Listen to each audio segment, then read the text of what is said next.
মেয়ের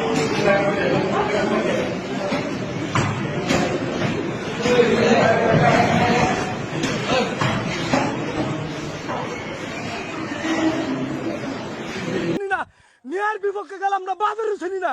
বাপ কিন্তু তো আমার বাপ না। বান বান্দির খুদাই তারা 2 জন লোক এক লোক আড়নে নিষেধ, 60 জন 70 জন লোক আড়ের ভিতরে ঢুকবি। সামরা সুলামু মেয়ের পক্ষে আছি।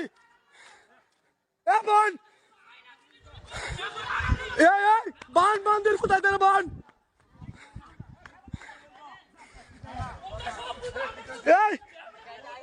মেয়ের বিপক্ষে গেলা, মেয়ের বিপক্ষে গেলা। আমার বাপও বাপ না, আমার মাও মা না। বিএনপির সন্ত্রাসীরা, মুশফিকুর রহমানের সন্ত্রাসীরা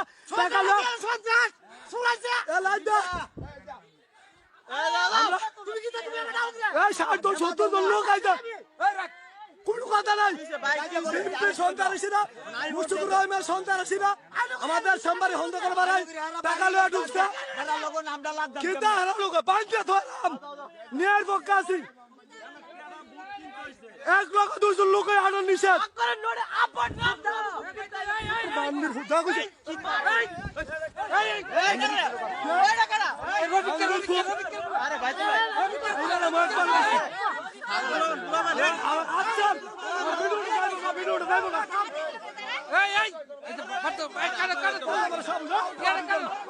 আমার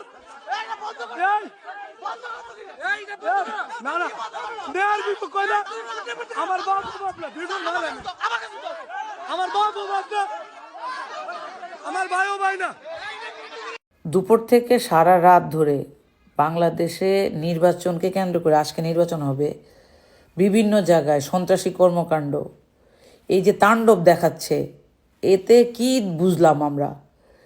একটা রাজনৈতিক দল যারা 17 বছর মজলুম বলে নিজেদেরকে দাবি করে, তাদের এত কালো টাকা কোত্থেকে আসছে?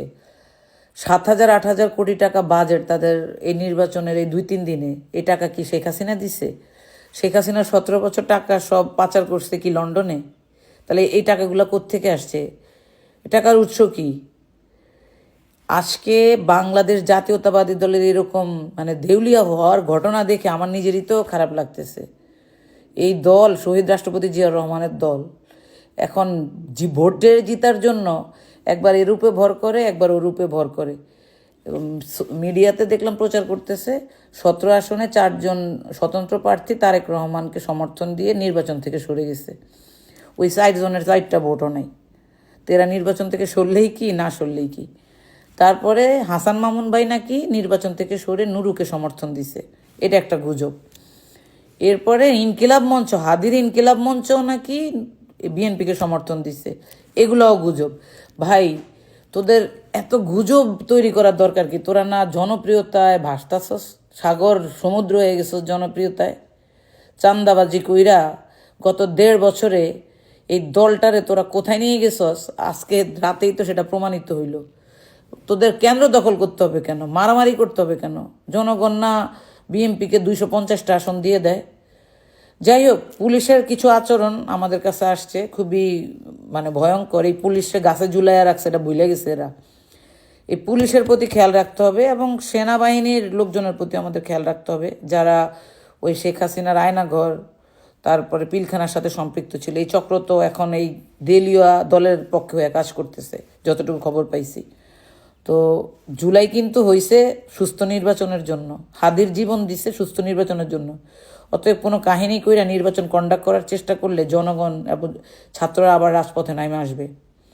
ডক্টর ইউনূসের কাছে আমাদের অনুরোধ থাকবে, সুস্থ নির্বাচন যদি কন্ডাক্ট করার পসিবিলিটি থাকে সেটা যেন হয়।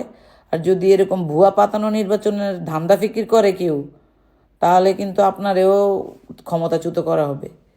This is not easy. এই বাংলাদেশে কোনো রাজনৈতিক দলকে পাতানো নির্বাচনের মাধ্যমে সরকার গঠন করার সুযোগ দিব এবং রাষ্ট্রীয় কোষাধ্যক্ষ চুরি করে তছনছ করে দিবে, এই সুযোগ যেন আর কেউ না দেয়।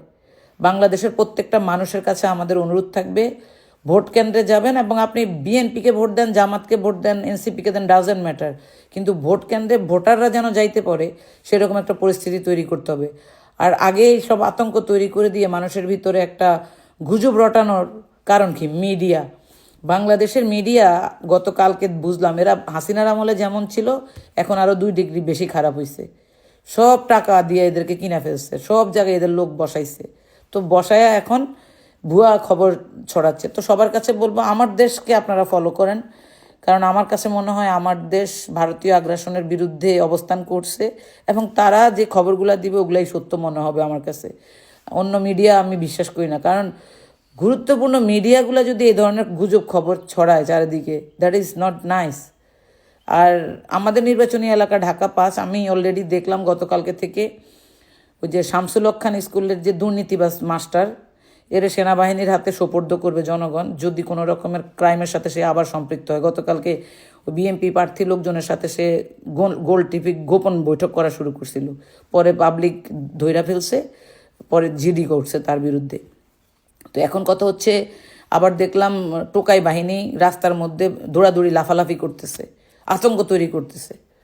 তোদের এই যে নোংরামি গত 1.5 বছরে হাসিনা পতনের পরে জাত করছস তোরা, এটার কবর রচনা করবে বাংলাদেশের মানুষ। ওই আওয়ামী লীগ, জাতীয়তাবাদী আওয়ামী লীগের চেতনা এবার বাংলাদেশের মানুষ ভোটের মাধ্যমে প্রকাশ করবে। সবাই ভালো থাকেন, সজাগ থাকেন, কোনো রকমের ভোট র্যাগিং। বরিশাল অঞ্চলে জামাত ছাড়া কোনো কথা নাই। জামাতে ভোট দেবেন কি জান্নাত আশায়? বেচতে চাবি হলে নামাজে, জামাতের লাই সম্পর্ক কি? 5 তো নামাজ পড়বো আমার বেচতে লই যাবো, নামাজ পড়বো না কুকর্ম করবো আমার জাহান নামে লই যাবো। কিন্তু মুসলমান হিসেবে আমরা দাঁড়ি হিসেবে আমরা বাইপ্য মুসলমান জামাতের ভোট দেবো জামাতের অনেক নেতাকর্মী তো বলতেছে যে তাদের ভোট দিলে জান্নাতে যাওয়া যাবে না। এ কথা বলে না, এটা নাটক সাজায় না, এটা দোজক। মুসলমান হিসেবে এ দেশের জন্য জামাতের ভোট দেবো। আওয়ামী লীগ মানুষের কাছে জিজ্ঞেস করলে ভাই কোনো কথা নাই, মানুষের কাছে জিজ্ঞেস করলে কথা একটাই, ভাই আমরা এবার চাঁদাবাজে ভোট দিব না। আর এটা বলার সাথে সাথে একটা দল বোঝা যায় যে ভোটটা আসলে কারে দিবে। তো ভোট কারে দিবে এটা আপনিও জানেন, আমিও জানি, আমরাও জানি। আলোচিত খবর নিয়ে হাজির আমি নিজে আর্জেন ইউরোপ আহমদ। চোখ রাখুন, কণ্ঠ শুনুন, জানুন প্রতি মুহূর্তের প্রতিধ্বনি।